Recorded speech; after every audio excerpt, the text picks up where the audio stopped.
안녕하세요. 헛다리 수학의 과외방쌤 박쌤입니다. 단항식과 다항식의 계산 그 마지막 시간입니다. 이번 시간은요, 지수법칙을 설명드리려고 합니다. 사실은 지수법칙을 설명드리고 싶지 않지만 설명드리는 이유는 별로 안 중요하다라는 말씀을 먼저 드리고 싶어서 설명드리는 거예요. 보통의 교재는 지수법칙을 제일 먼저 설명하고 단항식끼리의 곱셈, 나눗셈 이런 식으로 설명이 진행되는데, 사실은 지수법칙을 몰라도 단항식의 곱셈, 나눗셈을 하는데 지장이 사실 없거든요. 그러니까 지수법칙은요, 어떤 개념적인 게 아니라 간단히 빠르게 계산하기 위한 공식 같은 거예요. 공식. 자, 지수법칙을 7가지 설명드리면 끝날 것 같아요. 첫 번째는요, 이런 거죠. a의 세제곱 곱하기 a의 제곱은, a의 세제곱이 이런 의미예요. 개념적으로는 3번 곱해진 거죠. a가 3번, 그리고 a가 2번 더 곱해졌네요. 2번. 그러면 어떻게 쓸 수 있어요? a의 5제곱이라고 쓸 수 있는 거죠. 그런데 지수법칙은 뭐냐면 이 a의 5의 제곱을 지수끼리 더해서 표현할 수 있구나, 2개를 더해서 바로 여기다 쓰자는 거예요.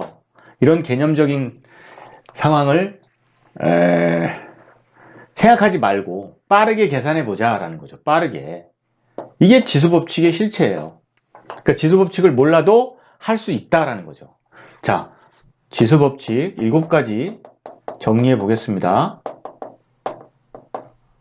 제가 정리하는 이유는 별로 안 중요하기 때문에 너무 깊게 공부하지 마십사 하는 생각에서, 첫 번째 곱셈 중에 첫 번째 a에 일반화 시켜서 이제 얘기할 때 이렇게 표현하죠. 요 두 지수를 더해서 표현하면 된다. 그러니까 모든 경우를 다 설명해야 되니까 a의 m제곱 곱하기 a의 n제곱은 a의 m 더하기 n이다 라고 쓸 수 있다라는 겁니다. 여러분, 개념적으로 기억하실 땐 이렇게 숫자로 구체적인 상황을 이해하신 다음에 문자로 표현하실 수 있으면 되는 거예요. 이걸 무턱대고 외우시지 마시고 정말 안다는 건 이렇게 알고 계시면 되는 거죠. 그 이유를, 둘을 왜 더하면 됩니까? a가 5번 곱해진 꼴이니까. 그리고 지수법칙을 일반화 시켜서 설명할 땐 이런 식으로 설명하시면 된다는 거예요. 머릿속엔 이렇게 넣어두시고, 이걸 넣어두시지 마시라. 이걸 넣어두시면 무턱대고 외우게 되니까. 자, 제 말씀을 잘 따라 주셨으면 좋겠습니다. 자, 두 번째는요, a의 세제곱인데 이거를 다시 거듭 제곱하는 거죠. 이거는 거듭 제곱끼리의 곱이라고 얘기하면 이건 거듭 제곱의 거듭 제곱이다 라는 거죠. 그 얘기는 이 전체를 2번 곱하는 거죠. 전체를 또 곱해. 그럼 a가 몇 번 곱해진 거예요? 여기 3번, 여기 3번이잖아요. 그래서 a가 6번 곱해진 거네.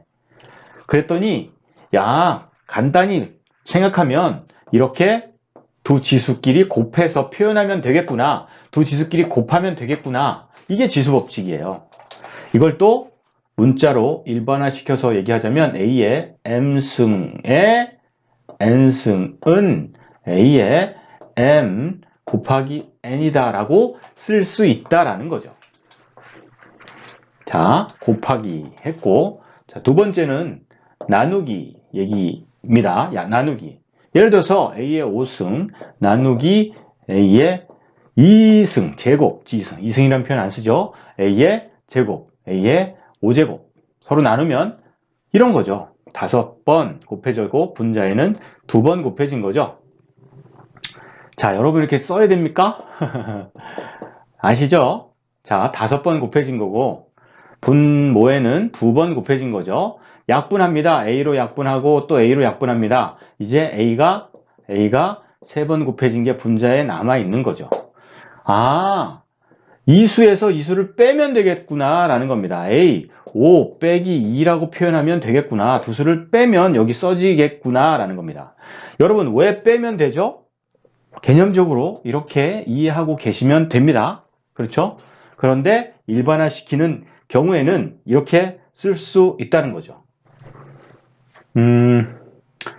이 A의 M승 나누기 A의 N승인 경우인데 세 가지 경우가 있어요. 세 가지. 첫 번째, 이 앞의 수가 더 컸죠, 지금. M이 더 크면 N보다. 그죠? 분자가 더 크다는 얘기예요, 분자가. 분자가 더 크다. 그러면 A의 M-N이라고 쓸 수 있다라는 거죠. 그렇죠? 그 두 번째는요. 같은 경우겠죠, 같은 경우. 같은 경우. 그럼 A의 제곱 나누기 A의 제곱이니까 약분이 될 거 아닙니까? 그래서 그냥 1이 되는 거예요. 아, 지수가 M과 N이 같은 경우에는 그냥 1이 되더라. 여러분, 기억은 이렇게 하시는 거라고 계속 말씀드리고 싶어요. 이렇게 하시는 겁니다. 이걸로 기억하시고 일반화시켜서 공식을 얘기할 때는 이렇게 얘기하실 수 있으면 된다라는 겁니다. 이걸 무턱대고 외우지 마시고, 세 번째는요. 분모가 더 큰 얘기를, 그 분모가 더 큰 경우에 얘기를 하려고 하는 거죠. A 곱하기 A 곱하기 A 곱하기 A 곱하기 A. 분자는요, A 곱하기 A입니다. 자, 이제 약분. 분모에만 A의 세제곱이 남아있는 거죠. 그러니까, 뒤가 더 크면, 즉, N과 N 중에 N이 더 크면요, 어떻게 한다? 역수 모양이 되는 거죠. A가 밑에 나와 있네요, 밑에. A. 근데 3은요, 어디를 빼는 거예요? 뒤에 있는 수에서 앞에 있는 수를 뺀 게 분모의 지수로 남아있는 거죠. 그래서 5 빼기 2. 아이고, 또 숫자로 쓰려고 하네요. 뭐 빼기 뭐 해야 됩니까? 큰 쪽에서 작은 쪽을 뺀 걸 쓴다 이 말입니다. 그분의 1이라고 쓸 수 있다라는 거죠. 자, 하나, 둘, 셋, 넷, 다섯 가지 경우를 설명드렸어요. 두 번째는 나누기였고, 그 다음에 세 번째는 여기다 써야겠네요. 세 번째, 두 수를 곱한 거에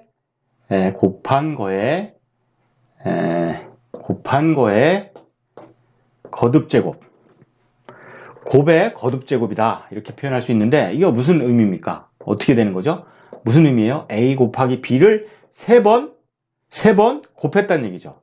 AB 곱하기 AB 곱하기 AB 한 거예요. 그러니까 A가 세 번 곱해진 거죠. 그리고 B는요, B도 세 번 곱해진 거네. 아, 이 3이 각각 이렇게 곱해 들어가는 것처럼 보인다라는 거죠.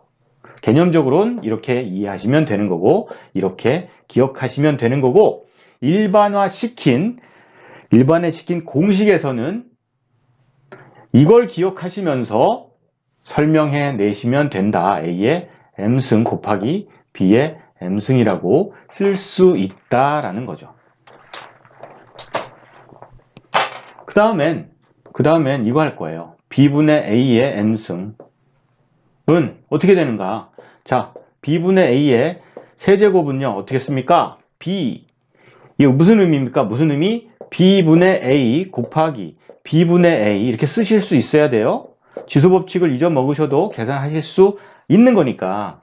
분모는 분모끼리, 분자는 분자끼리 곱하면 B의 세제곱분의 A의 세제곱이죠. 아, 이것도 이렇게 곱해 들어간다. 분모 분자에. 그렇게 생각되어진다라는 거죠.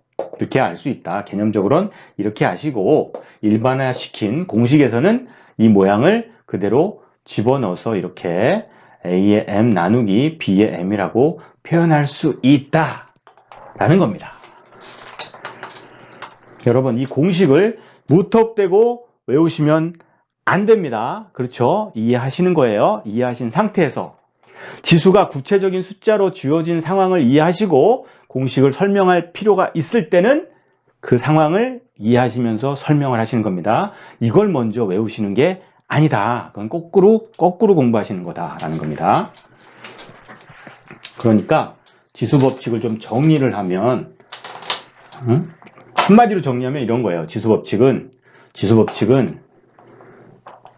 위에다 써볼까요? 지수법칙은 문자의 덧셈, 뺄셈, 곱셈, 나눗셈 중에서 곱셈, 나눗셈에 관련된 얘기죠. 같은 문자나 숫자의 곱셈, 나눗셈 얘기입니다. 덧셈, 뺄셈 아니죠. 그리고 같은 문자나 같은 숫자여야 돼요. 그리고 좀 혼란스러운 부분이 있는데 마지막으로 살짝 정리하고 넘어가겠습니다. 무슨 말씀이냐면 우리가 지수법칙이라고 얘기하잖아요. 근데 언제 우리가 지수라고 얘기하냐면 A의 제곱 이런 식으로 쓸 때 이 수를 지수라고 얘기해요. 지수. 그리고 숫자 예를 들면 2의 3승 이런 걸 우리가 역시 지수라고 얘기합니다. 그런데 미지수인 경우 x의 3승 이러면요 이 수를 우리가 보통 차수라고 얘기합니다. 차수. 미지수의 거듭제곱은 차수라고 얘기하고 일반적으로 이런 숫자나 이건 미지수지만 이런 수는 통상 A로 표현된 수는 여러분 기지수 이미 알고 있다. 이미 기자 이미 알고 있는 수 A 문자긴 하지만 이미 알고 있는 수인데 특정 수인데 지금 모를 뿐이다. 얘는요 변하는 수다. 그래서 미지수라고 표현하는데 얘는 특정 수다. 얘는 변하는 수고 근데 모르니까 문자로 표현했을 뿐이다. 이럴 때는 지수라고 표현합니다. 이럴 때도 지수라고 표현하고 이럴 때는요 차수라고 표현해요. 그런데 지수법칙은요 거듭 제곱이라는 같은 개념이기 때문에 차수나 지수에 동일하게 적용하시면 됩니다. 당연히. 예, 약간 혼란스러울 수 있는 부분 이래서 마지막으로 설명드렸습니다. 자, 이것으로 지수법칙 설명 마치도록 하겠습니다. 수고하셨습니다. 감사합니다.